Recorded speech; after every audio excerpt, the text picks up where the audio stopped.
పార్టీలు చేస్తున్నటువంటి ఒకటి సార్ ఎక్కడికి వెళ్ళినా రోజా గారు ఇంకొక మాట అయితే మాట్లాడుతున్నారు, ఈవీఎంలు పెట్టుకుని మేనేజ్ చేసి గెలిచారు, అది గెలుపు కాదు అని మాట్లాడుతున్నారు. మరి ఇదే ఈవీఎంలతోనే కదా గతంలో 150 మందిని గెలిచారు మీరంటే సమాధానం చెప్పలేని పరిస్థితి. అంటే పవన్ కళ్యాణ్ గారే కాదు, ఎన్డీఏ కూటమి మొత్తం కూడా ఈవీఎంలతో గెలిచిందనే మాట. మీరు ఆ మాట కట్టుబడి ఉంటారు? అసలు నిజంగా అలా జరిగిందంటే ఒక బురద చల్లాలనే ప్రయత్నంలో భాగంగా వైసీపీ ఇలా మాట్లాడుతుంది అనుకోవాలా? ఇప్పుడు వీవీప్యాట్లు కావాలని అడిగితే వారం రోజుల్లో కాల్ చేసినామని ఎందుకు చెప్పినారో మీరు ఒక్కసారి ఆలోచన చేసి చెప్పండి. ఒకటి. రెండోది ఈవీఎంలు మాకు 2019లో జరిగింది, 2019లో మీరు గెలిచినారు కదా, మీరు సింగల్గానే గెలిచినారు, మేము 10 మంది గెలిచినప్పుడు గెలిచినామని మీరు అనుకుంటే 2019లో గెలిచేటప్పటికి ఎన్నికల కమిషన్కు కానీ మాకు కానీ కేంద్రానికి కానీ ఎలాంటి సంబంధం లేదు.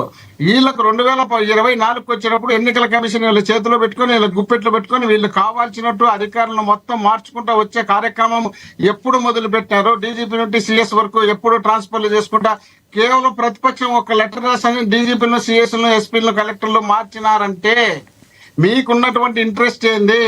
మీరు ముందు ఖచ్చితంగా ఓడిపోతామని తెలిసిన తర్వాత మేము జగన్మోహన్ రెడ్డి గారితో తగలేమని చెప్పిన తర్వాత జగన్మోహన్ రెడ్డి గారితో పోటీ పడాలంటే ఒక్కరితో కాదని తర్వాత పవన్ కళ్యాణ్ గారు నేను ఢిల్లీకి పోయినాను, నేను పోయి వాళ్ళ కాళ్ళు పట్టుకొని చంద్రబాబు నాయుడు గారిని రానివద్దు, వద్దు, అవసరమే లేదని వాళ్ళు చెప్తే వాళ్ళ కాళ్ళు పట్టుకొని ఒప్పించుకున్నాను అని చెప్పిన తర్వాత ఏం మ్యాజిక్ జరిగిందో, ఏం మ్యూజిక్ జరిగిందో దాన్ని బట్టి చూసి అర్థం కాదా మనకు? మనకు ఈవీఎంలు జరిగినాయా, ఏమేమి జరిగినాయా, ఏం జరిగినాయా అనేది ఇక్కడ చూస్తే తెలుస్తుంది కదా. ఇప్పుడు జరగకపోతే నీకు 50 లక్షల ఓట్లు మెజార్టీ ఎక్కువ ఎట్లా కనిపిస్తాయి? ఎలక్షన్ రోజు ఉన్న ఓట్లకు, కౌంటింగ్ రోజు ఓట్లకు ఓట్లు ఎందుకు మెజార్టీ కనిపించాయి? ఎందుకు ఎక్కువ వచ్చినాయి? అన్ని ఓట్లు ఎందుకు వచ్చినాయి? 40% మాకు ఓట్లు వచ్చాయి, 11 సీట్లు మాకు ఎందుకు వచ్చినాయి? 29%, 30% వచ్చిన తెలంగాణలో గవర్నమెంట్ ఎటు వచ్చింది? దీన్ని బట్టి చూసి అర్థం కదా. ఎవరు ఎక్కడ ఏం కావాలో చేసుకున్నారు, ఎవరు చేసుకున్నారో చేసుకున్నప్పుడు మేము కాదు కదా. ఢిల్లీ పార్లమెంట్ లో కోడే కూర్చున్నారు కదా, రోజు ఒక్కరోజు కాదు, ఢిల్లీ పార్లమెంట్ కోడే కూర్చున్నారు. ప్రతిపక్ష నాయకుడుగా రాహుల్ గాంధీ గారు దేశం అంతా తిరిగి ఈ రాష్ట్రంలో ఇట్లా జరిగింది, ఈ రాష్ట్రంలో ఇట్లా జరిగింది, ఈ రాష్ట్రంలో ఇట్లా జరిగింది, ఓటు చోరీ ఇదే జరిగింది, ఇట్లే జరిగింది అని ఎత్తి చూపించాం.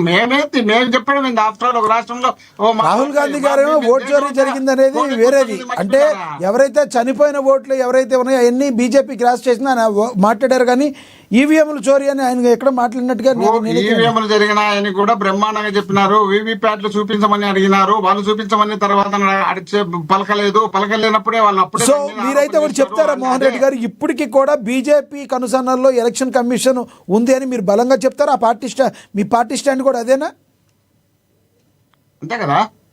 అంతే కదా, వాళ్ళు నియమించిందే కదా. వాళ్ళు ఎన్నికల కమిషన్, ప్రతిపక్షము, సుప్రీంకోర్టు అందరూ కలిసి ఎన్నికల కమిషన్, అధికార పార్టీ, ప్రతిపక్ష పార్టీని ప్లస్ సుప్రీంకోర్టు అందరినీ సంప్రదించి నియమిస్తారు. ఇప్పుడు ఎవరికి సంబంధాలు లేవు కదా, ఎవరు ఇష్టం వచ్చిన వాళ్ళు నియమించుకున్నట్టు ఉంది కదా ఇది.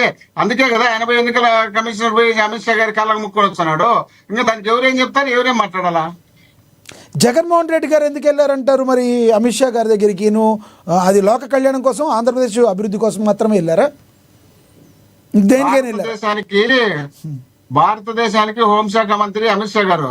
భారతదేశంలో ఆంధ్రప్రదేశ్ ఒకటి ఉంది. ఆంధ్రప్రదేశ్ కు మాజీ ముఖ్యమంత్రి ప్రతిపక్ష నాయకుడు జగన్మోహన్ రెడ్డి గారు. ఎప్పుడు పోయినారు, ఎవరు పోయినారు, మీకు ఎప్పుడు చెప్పినారు నాకు తెలియదు, కానీ పోకుండా ఎందుకుంటాడు? కాదు సార్, జగన్మోహన్ రెడ్డి గారు కేవలం ఆంధ్రప్రదేశ్ అభివృద్ధి కోసమే వెళ్ళారా, ఇంకా దేనికోసమైనా వెళ్ళారా? అది నేను అడుగుతున్నాను. పర్సనల్ పని ఉంటే సూట్ కేసు తెచ్చుకుందామని ఒకటి పోయి ఆయన ఇచ్చారేమని పోయినాం. ఎట్లా మాట్లాడుతున్నారు నాకు గారు? ఎట్లా కాదు, పర్సనల్ ఏం పని ఉంటుంది మాకు వాళ్ళకు? ఏమి పర్సనల్ పని ఉంటే మాకేంటికి ఇవ్వాలి సంబంధాలు ఉన్నాయి మాకు వాళ్ళకు? మేము పోతే చంద్రబాబు నాయుడు గారు చేయిస్తారు మాకు పర్సనల్ పనులు? మాకెందుకు చేయించారు? రాష్ట్రానికి సంబంధించిన ఏదైనా ఉంటే చేయండి స్వామి. రాష్ట్రాన్ని అధోగతి పాలు చేసినారు. మొన్న మీరే రాసినారు లెటర్, చంద్రబాబు నాయుడు గారు రాష్ట్రంలో పోలీస్ వ్యవస్థ నిర్వీర్యం చేసినారు. భారతదేశంలో అత్యంత వెనుకబడ్డ పోలీసులు డిపార్ట్మెంట్ ఏంటంటే ఆంధ్రప్రదేశ్ అని ఆయన లెటర్ రాసినాడు. దీనివల్ల మీరు పరిగణలో తీసుకొని కొంత న్యాయం జరిగే మార్గం చూడండి. ఆంధ్రప్రదేశ్ లో విచ్చలవిడి అయిపోయింది, వాళ్ళు ఇష్టం వచ్చినట్టు తయారు చేసినారు. స్థానిక సంస్థ ఎన్నికల్లో కూడా వస్తున్నాయి. మళ్ళా ఇప్పుడు జరిగినటువంటి ఉప ఎన్నికల్లోనే వాళ్ళు ఇష్టం వచ్చినట్టు రౌడీజము, దౌర్జన్యము, మహిళలను, జెంట్స్ను ఈడ్చి కొట్టి, పోలీసుల పక్కలోనే పెట్టుకుని కొట్టి, పోలీసుల ముందరనే ఈడ్చుకుపోయి జీపులు వేసుకొని కిడ్నాప్ చేసుకుని పక్కలో పోయి ఎమ్మెల్యేలు కూర్చొని వాళ్ళు రిగ్గింగ్ చేసుకుని గెలిపించుకునే పరిస్థితి తీసుకొచ్చినారు. ఈ పరిస్థితి నుండి కొంచెం ఆంధ్రప్రదేశ్ కల్లా దృష్టి పెట్టి చూడండి అని అడగడానికి పోయిండొచ్చు కదా. రైట్ మోహన్ రెడ్డి గారు, మళ్ళీ మాట్లాడతాం మీతో. ఎస్, మనతోటి అందుబాటులో ఉన్నారు సీనియర్ జర్నలిస్టు అక్షర్ సత్యం గారు అందుబాటులో ఉన్నారు, ఆయనతో మాట్లాడదాం. అక్షర్ సత్యం గారు నమస్తే అండి. సార్ నమస్కారం సార్. మీకు వేణుగోపాల్ గారికి, ఎల్ల మోహన్ రెడ్డి గారికి నమస్కారం అండి.